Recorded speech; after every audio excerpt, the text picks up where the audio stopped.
existe nada melhor para nós como cristãos do que glorificar, bendizer o nome do Senhor. Amém?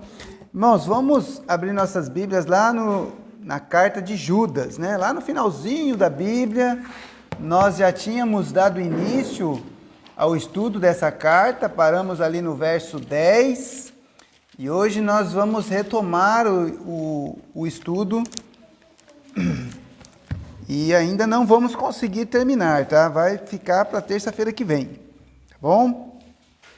Bem, mas de qualquer forma, nós já vimos que Judas, ele queria escrever a respeito, né, da salvação, né, da graça comum, e então, mas ele sentiu que tinha necessidade de exortar as igrejas, aqueles irmãos, a batalhar pela fé que uma vez foi entregue aos santos. Marisa, você pode ler o verso 3 para mim, por favor? Amados, procurando eu escrever-vos com toda a diligência acerca da salvação comum, tive por necessidade escrever-vos, exortar-vos a batalhar pela fé, que uma vez foi entregue aos santos. Muito bem, então Judas, ele inicia a sua carta falando a respeito daquilo que ele desejava, mas depois ele viu a necessidade. E isso é algo importante para nós, irmãos, porque muitas vezes a gente quer pregar sobre o Evangelho para que as pessoas se salvem, mas nós não podemos deixar de ver as necessidades, né, da igreja, as necessidades dos irmãos de conhecer as Sagradas Escrituras, de exortar uns aos outros, de nós crescermos no conhecimento da graça de Deus, tá? E aí, o que é o problema aqui, né, na carta de Judas? São os falsos mestres, né? Havia alguns que haviam se infiltrado no meio deles, certo? E ensinando heresias, ensinando coisas erradas. Ele dá os exemplos ali, né, do período ali da queda dos anjos.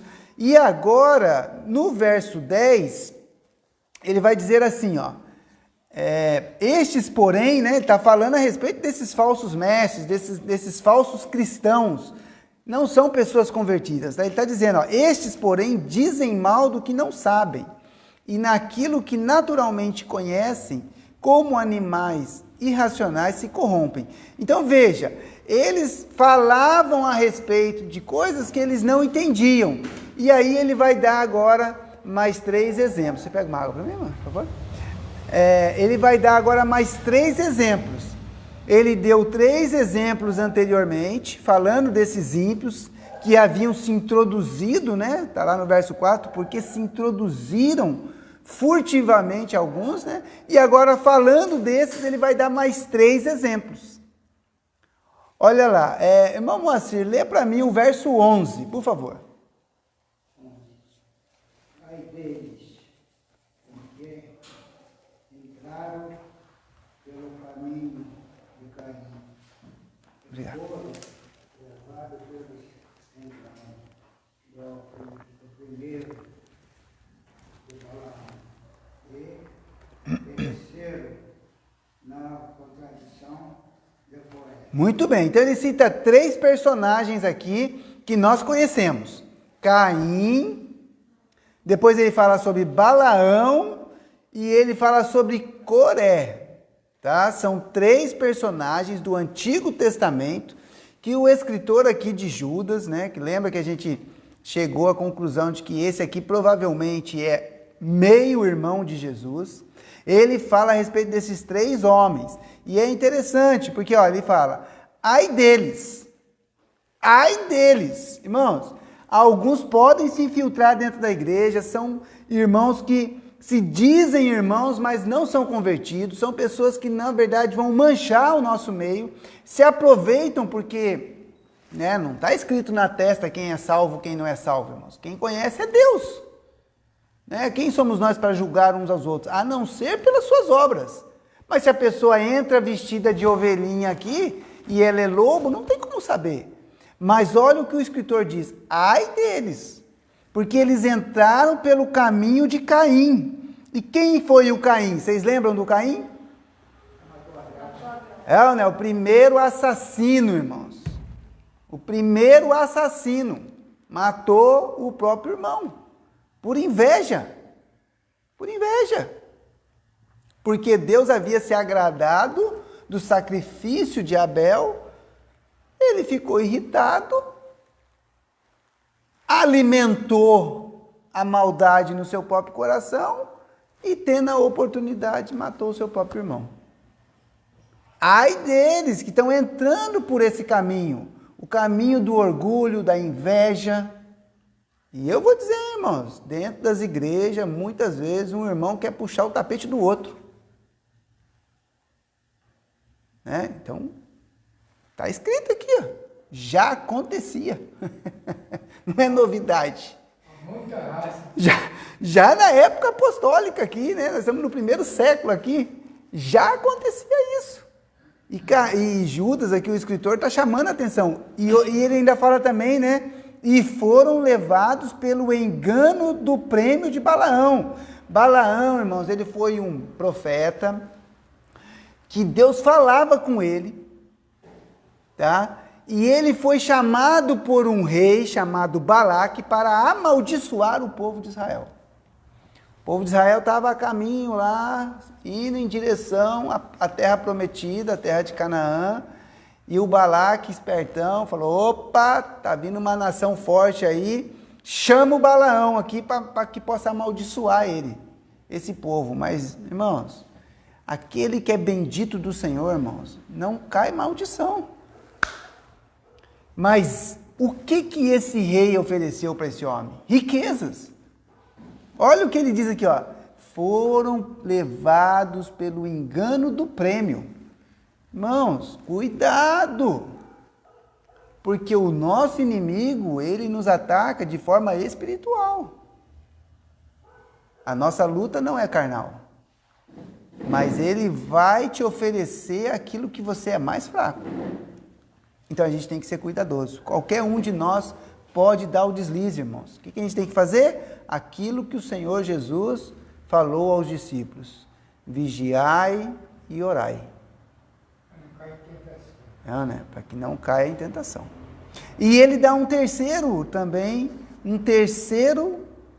exemplo, né? E pereceram na contradição de Coré. Quem é o Coré? O Coré foi um levita, é uma família, né? Uma família de levitas, que na época ainda que estavam a caminho lá de Canaã, ele se levantou contra a autoridade de Moisés e de Arão, porque eles também queriam ser sacerdotes. E o que aconteceu com a família de Coré e com aqueles que acompanharam eles? Vocês lembram?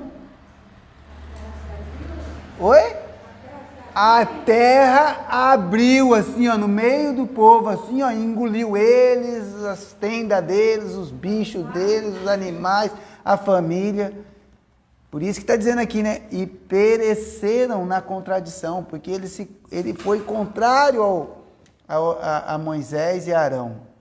Irmãos, cuidado para você não se levantar contra seus líderes. Por isso que a Bíblia vai nos ensinar, né? Que quando a gente vai acusar um pastor ou um diácono, você tem que ter 2, 3 testemunhas, tem que tratar a coisa de forma cuidadosa. Não significa que não pode acontecer, tá, irmãos? Né? Porque a gente está vendo aqui que existe falsos mestres, falsos pastores, falsos profetas, falsos doutores. A Bíblia ela vai nos exortar a respeito disso que acontece. E olha só o que diz aí no versículo 12. Lê para mim, irmão Baldez, o verso 12, por favor. 12. Isso. Estes são as manchas em nossas festas de amor.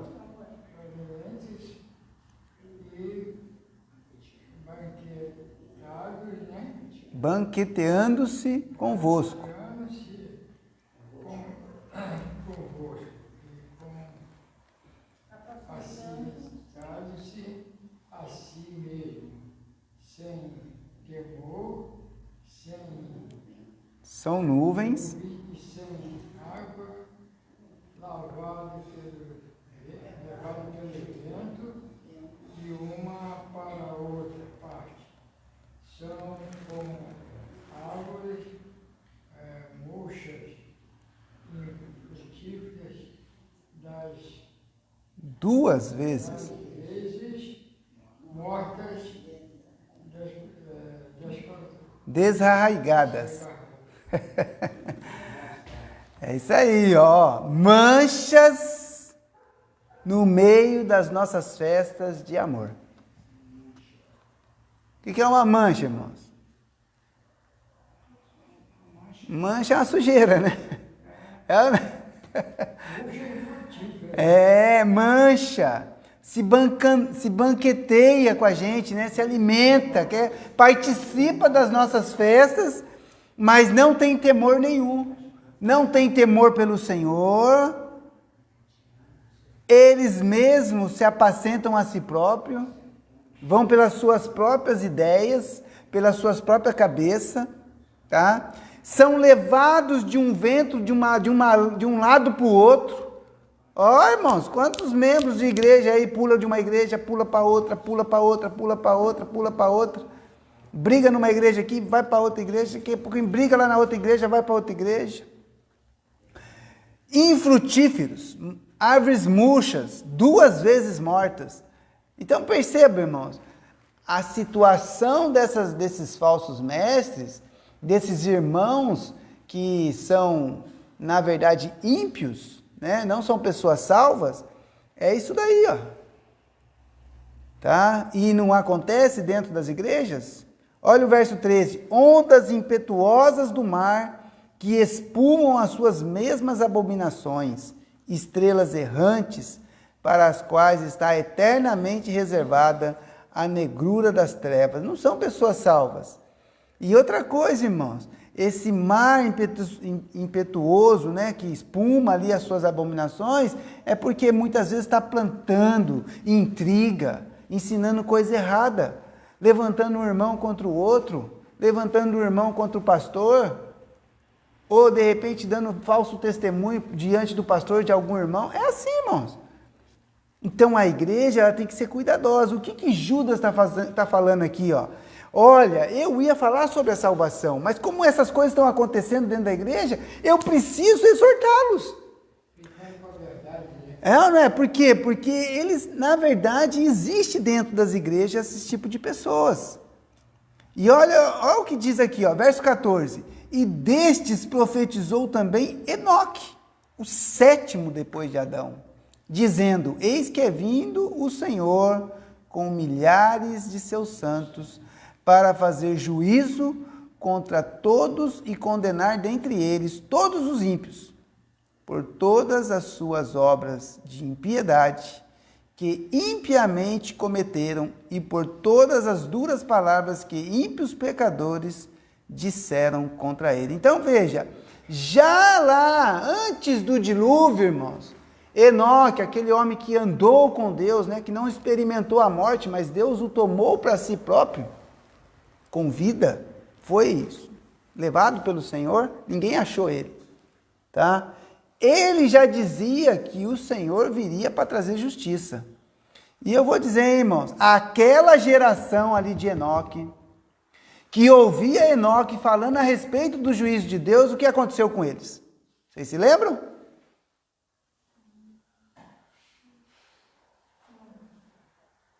O juízo de Deus veio sobre aquela geração. E o dilúvio matou a todos. Só ficou Noé e a sua família. E aqui Judas está dizendo, ó, aquela profecia ainda vai se cumprir novamente com a vinda do Senhor. Porque o Senhor vai vir trazer justiça sobre a terra, irmãos. A gente vê as coisas erradas, a gente se dói, a gente se machuca por ver o mundo todo virado que nós estamos vivendo, essa sociedade aí com valores completamente distorcidos do padrão de Deus, daquilo que Deus criou o homem, que foi para glorificar a Ele. Os valores que nós estamos vendo na nossa sociedade, a maldade, né? A gente liga a televisão, dá até medo, né? Não dá para assistir o repórter, porque se só vê coisa, tragédia, você entendeu? O que o profeta aqui, o sétimo depois de Adão, né? Enoque falava, o Senhor vai vir trazer justiça. E Ele vai trazer justiça sobre a terra, irmãos. Porque a Bíblia diz que o Senhor Jesus, Ele é o juiz de toda a terra. E Ele vai julgar grandes e pequenos, ricos e pobres, de todas as línguas e nações. Um dia, irmãos, Ele vai julgar a todos. E Ele continua, estes são murmuradores, queixosos da sua sorte, andando segundo as suas concupiscências, né, ou os seus desejos, e cuja boca diz coisas muito arrogantes, admirando as pessoas por causa do interesse. Parece que está falando do nosso povo de hoje, só faz as coisas por interesse. Ninguém ajuda ninguém por amor. Ninguém te oferece um emprego se não tiver um interesse. Ninguém te bajula se não tiver um interesse. É o reflexo da nossa sociedade. Mas aqui Judas está falando para a igreja daquela época lá, no primeiro século depois de Cristo. Mas olha o que ele diz no verso 17. Lê para mim, irmã Nilda, por favor, o verso 17. Mas vós, amados, lembrai-vos das palavras que vos foram preditas pelos apóstolos de nosso Senhor Jesus Cristo. Muito bem. Então, peraí, agora ele está tratando com a igreja. Agora ele está falando para nós, amados do Senhor. Mas vós, amados, lembrai-vos das palavras que vos foram preditas pelos apóstolos. Então, nós temos que estar atentos, irmãos, àquilo que as Escrituras nos fala, que nos ensina, que foram os escritos que Deus revelou aos apóstolos. Por isso que a igreja de Cristo ela é fundamentada, alicerçada nos ensinamentos, nas doutrinas dos apóstolos. Porque eles já nos prediziam. O que eles diziam? Olha só, verso 18. Os quais vos diziam que nos últimos tempos haveria escarnecedores que andariam segundo as suas ímpias concupiscências. Então eles já avisavam antes. E eu achei interessante, deixa marcado aqui e volta um pouquinho para 2 Pedro. 2 Pedro, capítulo 2. 2 Pedro, capítulo 2, verso 1 e 2.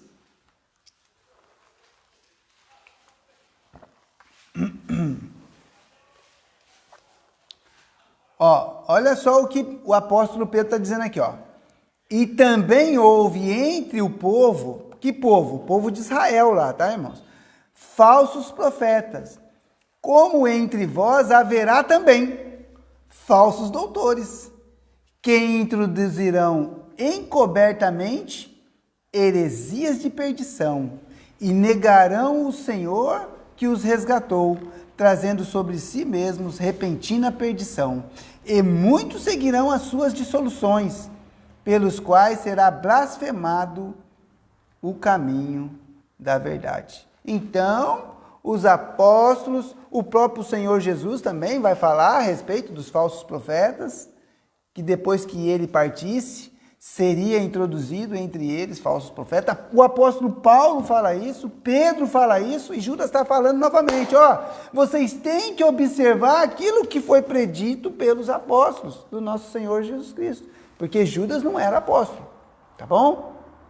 Então já era de antemão sabido de que vai haver a introdução de pessoas que não são verdadeiros, irmãos, não são cristãos, não são salvos, não são filhos de Deus, são filhos do diabo, dentro da igreja. E que muitas vezes vai participar conosco, vai cumprimentar a gente, e a gente vai gostar dessas pessoas sem saber que eles são falsos, são pessoas ímpias. e já dizia que nos últimos tempos, nós não estamos vivendo nos últimos tempos, irmãos? Ô, pastor, Fala, irmão Valdez. como é que pode estar na ideia de alguém? É difícil. Pois é, não dá para saber o que está na cabeça. Só Jesus, só Jesus. Mas aí, irmãos, como é que nós, igreja, devemos proceder? Primeiro, né, procurar sempre estar batendo nas mesmas teclas, que tem que ensinar as escrituras, irmãos. Tem que ficar na cola mesmo. Por isso que eu não canso de exortar os irmãos. Né? Por quê? Porque a gente tem que conhecer as escrituras para que a gente possa se defender contra essas coisas. Tá? Outra coisa que a gente tem que também ter assim, um padrão de vida santo. Como as escrituras diz, né? Sede santos porque eu sou santo. Porque se nós tivermos uma vida santa diante do Senhor, diante dos irmãos, ninguém vai poder entrar aqui e nos acusar. Entendeu? E lá no Salmo capítulo 1, a Bíblia diz assim que os ímpios não subsistirão na congregação dos santos. Tá? Então eles podem se adentrar, mas a gente ora, busca a orientação do Espírito Santo, do Senhor, e Ele vai mostrar. É por isso, irmãos, que quando a gente vai tratar de algum assunto muito difícil dentro da igreja, o que eu faço com os irmãos? Eu sempre falo assim, irmãos, vamos orar? Não é o que eu sempre faço? Falo, não, vamos orar durante esse período, vamos pedir a orientação do Senhor para que a gente possa tomar a decisão correta. E o escritor aqui, ele está justamente nos alertando de que isso pode acontecer na igreja. E mesmo numa igreja pequena, irmãos, pode acontecer. Tá bom? E vai acontecer, isso, exatamente. Agora no verso 19 ele diz assim, ó, estes são os que a si mesmos se separam, sensuais, que não têm o Espírito, tá vendo? Não são pessoas verdadeiramente cristãs, irmãos. Tá? E olha só o que eles fazem aqui, ó. Eles mesmos se separam, se acham melhores do que os outros. Então, quando você vê uma pessoa muito arrogante, muito dona de si, ó, olho aberto. Olho aberto.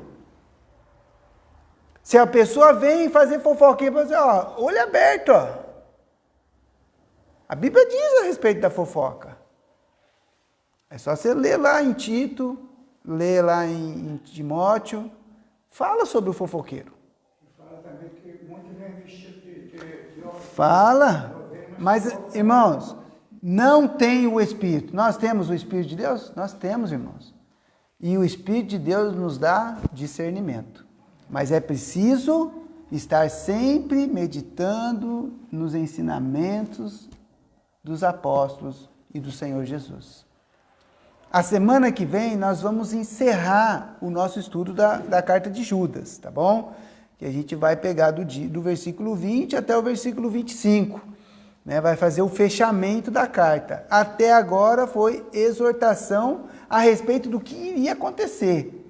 Tá? E a partir do verso 20, ele vai colocar na prática como nós vamos nos defender, como nós vamos evitar, né, que essas pessoas se introduzam e criem problemas, pecado dentro da igreja. Tá bom? Então, semana que vem nós continuamos a partir do versículo 20, tá bom? Tudo bem? Então tá jóia então, irmãos. Muito bem, eu vou pedir para a Débora encerrar ali para mim, por favor. Nós vamos fazer os nossos pedidos de oração, tá bom? Vou começar lá pela Maria.